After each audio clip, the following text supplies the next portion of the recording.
Today on Stretch Your Kitchen, it's time to break bread. I'm going to share ways to create easy, delicious homemade breads to help you stretch your grocery dollars, minimize food waste, and serve up delicious meals for you and your family. Great meals don't start in the grocery store. They start in your own kitchen. I'm Erica, and I'm on a mission to prove that thoughtful cooking isn't about buying more, but about using better. Welcome to Stretch Your Kitchen. If you grew up in the 70s or 80s like I did, there is a very good chance that somewhere deep in your brain, permanently wedged between the alphabet and how to count to 10, lives this phrase: a loaf of bread, a container of milk, and a stick of butter. Why? Because Sesame Street made sure we heard it like 47,000 times. A mother sends her daughter off to the store to buy a loaf of bread and a container of milk and a stick of butter, and it was really a memory lesson, a simple little exercise in repetition. And apparently it worked, because nearly everyone of my generation can still say that line without missing a beat. In fact, if I said a loaf of bread, you would probably automatically finish that in your head. But here's the thing. Back then, which was 1972 to be exact, a loaf of bread cost approximately 25 cents. And all of those items together totaled less than $1. It's hard to believe, isn't it? Because today, $1 will most likely buy you nothing. Maybe a polite nod from a friendly shopper, or if you're really lucky, one brown banana if it's on clearance. A loaf of bread, a container of milk, and a stick of butter. Bread prices have climbed. Milk has climbed. Butter has climbed. And honestly, it feels like every time we walk into the grocery store, something else has climbed too. 25 cents for a loaf of bread. Can you imagine? In 2020, the average price for a loaf of bread, just plain white bread in the United States, was approximately $1.40. Today, the average loaf of bread in America now costs about $2.29, and that is just for basic white sandwich bread, not bakery bread, not sourdough, not anything special. That is a 61% increase in price in only 6 years. And if you were to purchase a fresh artisan-style boules or sourdough loaf from a grocery store or a bakery, you are often looking at $6 to $10 or more per loaf. And in places like Hawaii, where I live, it can easily be even more, upwards of $12 to $14 per loaf. Even the Walmart brand of regular white sandwich bread here in Hawaii is $5.44. They call it the price of living in paradise, and it hurts. But that's exactly why this conversation matters. Because if you or I know ways to stretch our grocery dollars and minimize food waste and still put delicious food on the table, then we should. Thoughtful cooking isn't about buying more, but about using better. So that brings me to today's Kitchen Quest. The Kitchen Quest is where I tackle new topics each week to help you stretch your grocery dollars, minimize food waste, and turn what you already have on hand into delicious, flavorful meals. Today, we're talking about one of the oldest, simplest, and most comforting foods there is: bread. Homemade bread can feel intimidating. You might picture fancy bakeries or sourdough starters with names, or flour all over the counter and recipes that take all day long. But here's the truth. Homemade bread is one of the easiest and most affordable ways to stretch your kitchen, because bread is not just bread. Bread is toast in the morning. It's garlic bread with soup. It's sandwiches for lunch. It's breadcrumbs for meatballs. It's croutons for a salad. It's bread pudding for dessert. It's a breakfast strata, French toast, stuffing, and the little piece that you swipe through that last bit of sauce on your plate because it's just too good to waste. Bread stretches everything it touches. And when you can make a loaf for pennies compared to buying one at the store, it becomes one of the most powerful tools you can have in your kitchen. So today, we're going to talk about why bread matters and how it helps you save money and how it helps you minimize food waste and why making bread at home is way less intimidating than you think. Because thoughtful cooking isn't about buying more, but about using better. And bread is one of the best examples of that. So let's just start with the money. Have you ever noticed how expensive bread has become? A loaf of sandwich bread, just plain white sandwich bread here in Hawaii, costs over $5. And it's over $2 in most other places across America. And an artisan loaf, forget it, they're over $8. And don't get me wrong, I love a beautiful loaf of crusty bread as much as anyone else. But when you look at what homemade bread costs to make, it is shocking. A basic bread recipe includes flour, water, salt, and yeast. That's it. I make a very basic bread recipe quite often, and it involves 3 cups of flour, 2 teaspoons of instant or rapid rise yeast, either one, 1.5 teaspoons of cooking salt, and 1.5 cups of very warm water. That's it. It's such a simple recipe. When you break down the cost of homemade bread, the savings are just incredible. A basic homemade loaf usually requires, like I said, 3 cups of flour, 2 teaspoons of yeast, a little bit of salt, and some water. Well, a 5-pound bag of flour costs $2.50, even here in Hawaii. It's under $2 in most other states. There are 18 cups of flour in a 5-pound bag. That means that a 5-pound bag can produce 6 loaves of bread. That's only 43 cents of flour per loaf. Now, factor in the yeast, which is about 10 cents per teaspoon, salt, which is mere pennies, and water, which thankfully is one thing in this country that's still free. So one loaf of homemade bread costs less than 75 cents to make. That means you can make a fresh loaf of homemade bread for less than half the cost of store-bought sandwich bread and a fraction of the cost of an artisan boule. Homemade bread feels like something special. Unlike store-bought bread, homemade bread fills your house with such a warm bakery smell. I mean, you've walked in a bakery before and you know that smell. It overtakes you. That's what your home smells like when you bake homemade bread. And it tastes incredible. It almost feels like a gift to yourself and your family.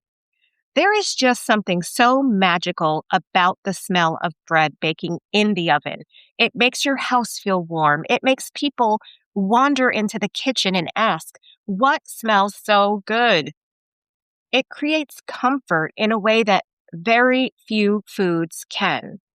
And the beautiful thing is that bread can take the simplest meal and honestly make it feel complete. Soup becomes dinner when there's warm bread on the table. A few scrambled eggs suddenly feel like a real meal when it's scrambled eggs and toast. A little leftover chicken can become lunch when tucked into bread with a little bit of lettuce and a little bit of mayo. When you have bread, you are never far from a meal.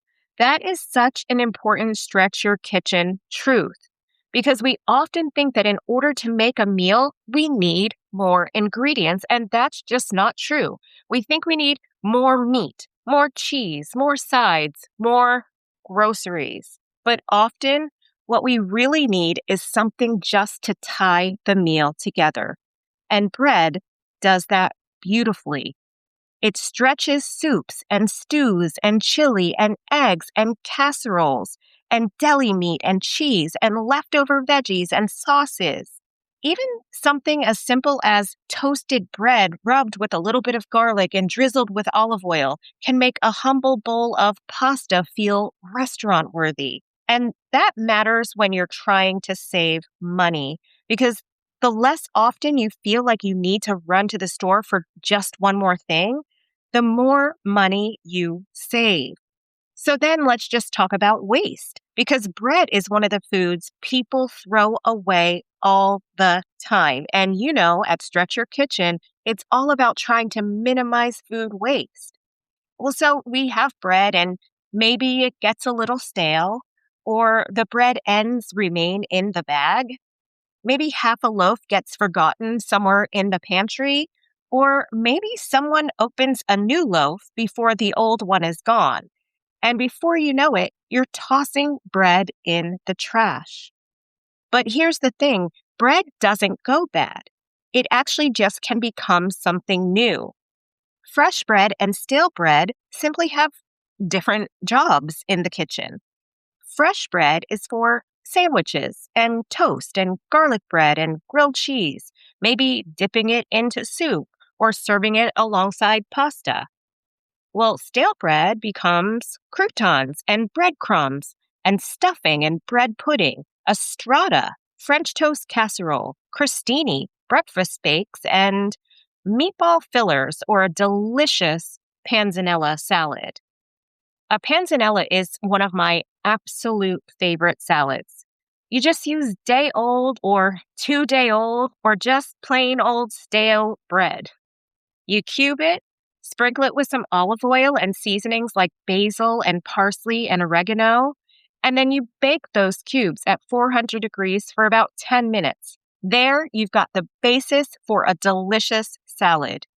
You just add some sliced cucumber, some halved cherry or grape tomatoes, a bit of sliced red onion, and a delicious Italian-style homemade vinaigrette. Sprinkle the whole thing with Parmesan and toss.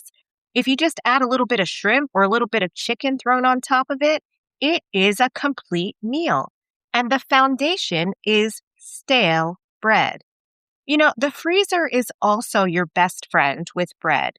Do you remember the saying, waste nothing, freeze everything? By now, I hope you do. So slice your bread before you freeze it.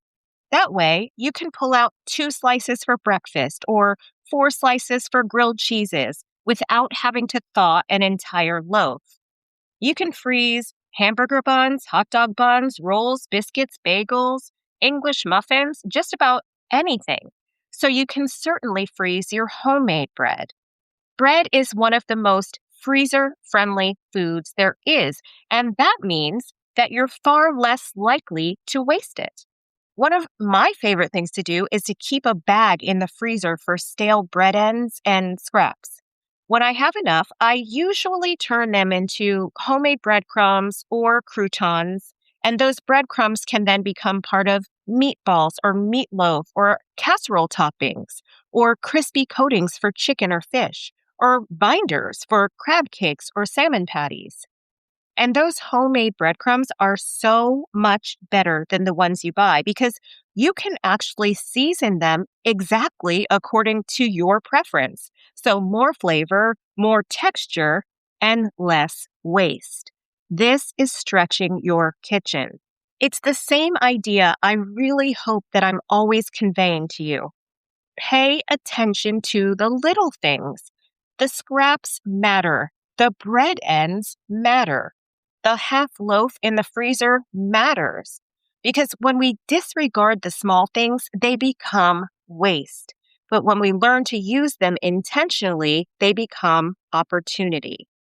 So I also want to talk about one of my favorite things about homemade bread, and that is that one loaf can actually become a huge time saver when trying to prepare delicious and flavorful meals for your family.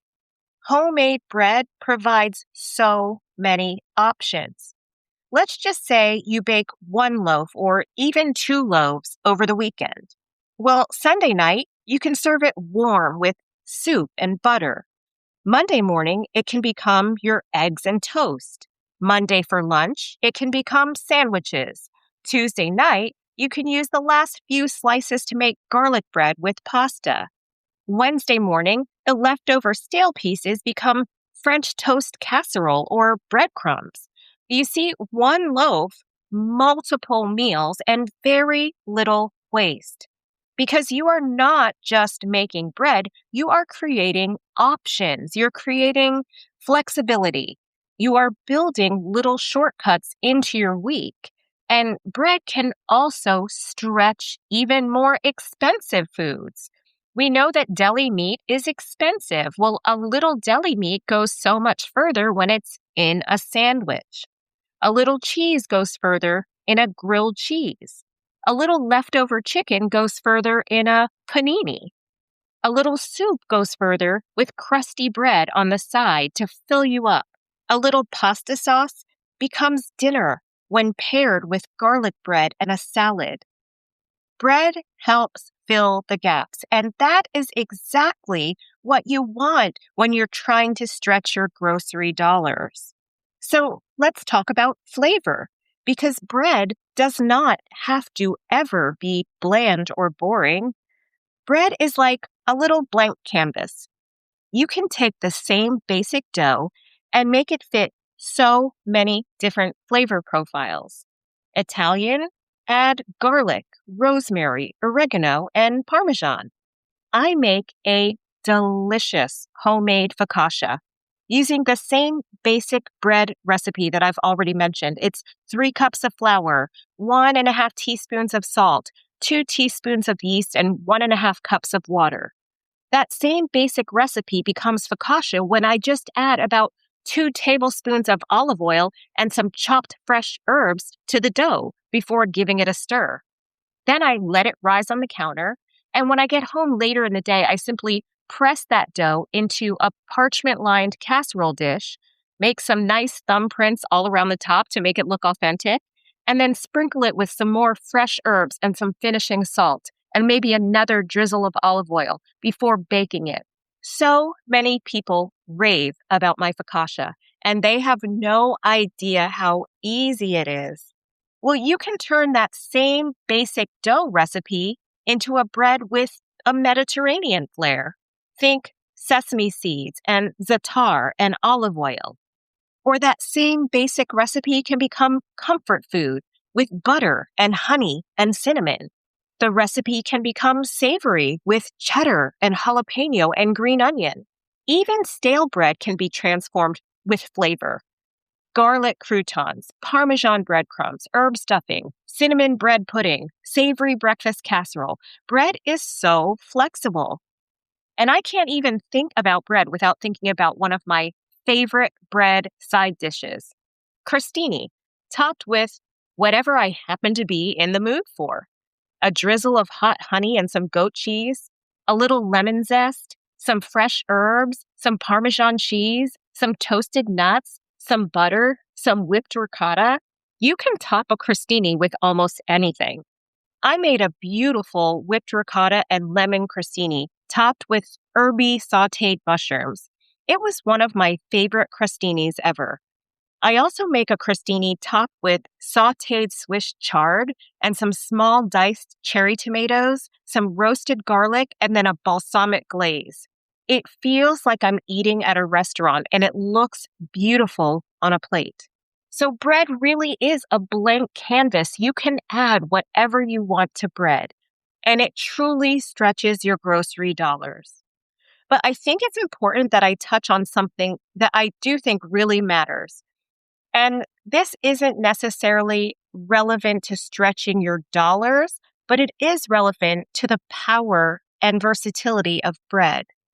You see, bread has always been a symbol of sorts. It's a symbol of comfort. In hard times, people made bread. In times of uncertainty, people baked. There is something grounding about making something with your hands. You start with a bowl of simple, humble ingredients and a little bit of faith. And somehow, through time and warmth and patience, it becomes something beautiful. I think there's a lesson in that. You don't always need more. Sometimes you just need to look differently at what you already have. Sometimes flour, water, salt, and yeast are enough. Sometimes a simple loaf of bread can stretch a meal, feed a family, make a house smell like a home, and remind us that we are capable of creating something meaningful from very little. That is what Stretch Your Kitchen is all about. Not perfection, not fancy ingredients, not spending more money, just using what you have in smarter, more thoughtful ways. So if homemade bread has ever felt intimidating to you, let this be your time to try. Start simple, a basic loaf, a no-knead bread, the focaccia that I mentioned. Because once you realize what homemade bread can do, you will start to see it differently. It is not just bread. It is comfort and it is possibility. So let's head into today's culinary concern. The weekly culinary concern allows me the opportunity to answer your questions and share more ways to help you stretch your kitchen. If you're feeling inspired, don't forget to subscribe to this podcast. Visit stretchyourkitchen.com and please follow me on Facebook and Instagram at Stretch Your Kitchen for more tips, tools, and helpful takeaways to minimize waste and maximize flavor. So many people are concerned that making homemade bread takes way too much time. After all, we can barely carve out time for ourselves, so we certainly don't have time to make bread, right? But bread is one of those foods where the dough does most of the work. You mix it, you let it rise unattended in a bowl on your counter, covered with a sheet of plastic wrap or a damp towel. Maybe you shape it and then it bakes.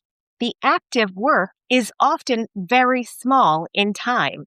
It takes me 5 minutes to mix dough and cover it in the morning. Then I go about my day. I shape it and bake it when I get home, which is another 5 minutes of my time, and then the oven does the work. There are so many easy options now, too. There are no-knead breads and overnight breads, Dutch oven breads. It's all easy because most doughs come together in less than 10 minutes. And while the dough rests, you can answer emails or fold laundry or help your kids with homework or just sit down for a minute. Bread is not necessarily adding more work to your life. Sometimes it's replacing something you already buy with something that costs less and tastes better and creates less waste. That's a pretty good trade. You might also worry that making homemade bread is just too complicated. There are just too many opportunities to mess it up.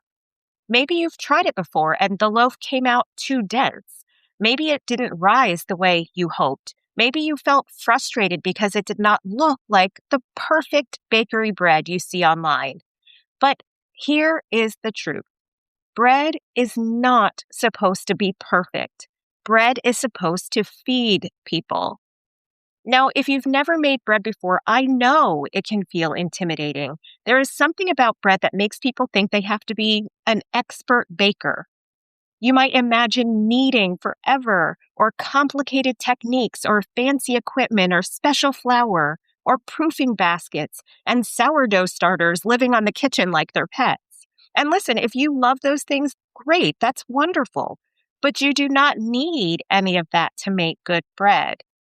You can make bread with 4 ingredients, like I said, flour, water, salt, and yeast. That's it. You do not need perfection. In fact, some of the most beautiful breads are called rustic. It might be a crooked loaf, still delicious. Uneven shape, still delicious. Too much flour on top, still delicious. Didn't quite rise quite as much as you'd hoped. Guess what? Still delicious. Homemade bread does not have to look like it came from a bakery. It just has to feed the people that you love. And honestly, there is something really beautiful about food that looks homemade. A slightly uneven loaf says, "Someone made this." it's care, it's effort, it says love, and that matters. A slightly lopsided loaf still makes toast. A loaf that doesn't rise quite enough still becomes grilled cheese. Bread that is too crusty, well, it can become croutons. Bread that is a little dense makes incredible French toast. We put so much pressure on ourselves to make things look beautiful that we forget the real purpose. Cooking is not about perfection. It's about creating something useful, something comforting, and something delicious from what you have. And bread is one of the best reminders of that. If your loaf is not bakery perfect, that does not mean you failed. It means you made bread. You took flour and water and salt and yeast and turned it into something that can feed your family, stretch your grocery dollars, and fill your kitchen with the smells of home. That is not failure. That is success. So let's move on to today's Triple T takeaway.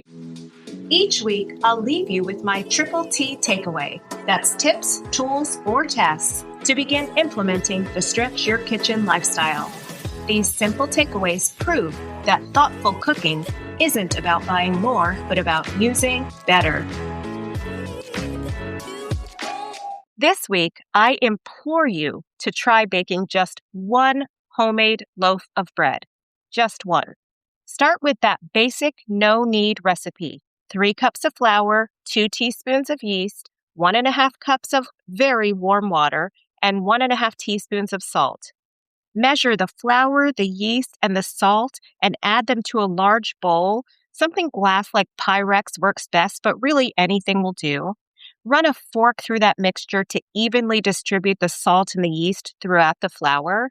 And then pour in 1.5 cups of very warm water. It should almost be hot, but definitely not boiling. Mix it with a large cooking spoon, and that's it. Cover it with plastic wrap and go about your day. Later in the day, simply add flour to the top of the risen dough and shape it into a large ball, and then bake it on parchment paper in a casserole dish. A stone or cast iron dishes work really well for this because they evenly distribute the heat, but again, it's not necessary. Bake it at 450 degrees for 45 minutes. What emerges from the oven is a crispy exterior with a soft, moist, delicious interior. To make it even easier for you, I'm going to add a video of my bread making process to the Stretch Your Kitchen Facebook group. I'll add it on Friday just in time for the weekend so that you can follow along as you begin your bread making journey. Simply follow the Stretch Your Kitchen Facebook page or the Stretch Your Kitchen Facebook group to see how truly easy it is. In no time, you will see how baking bread is truly a way to stretch your grocery dollars, minimize food waste, and serve up delicious, flavorful meals for you and your family. That's all for this week's episode of Stretch Your Kitchen. Next week is the last episode of Season 1. Stretch Your Kitchen will take a short 4-week break, but next week I cannot wait to share with you a really special episode.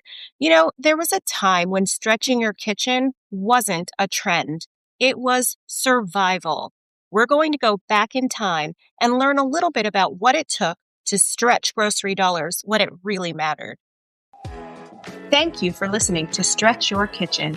If you enjoyed this episode or feel that it would be useful to someone else, please leave a review on Podchaser and follow me on Facebook or Instagram at Stretch Your Kitchen. And remember, thoughtful cooking isn't about buying more, but about using better.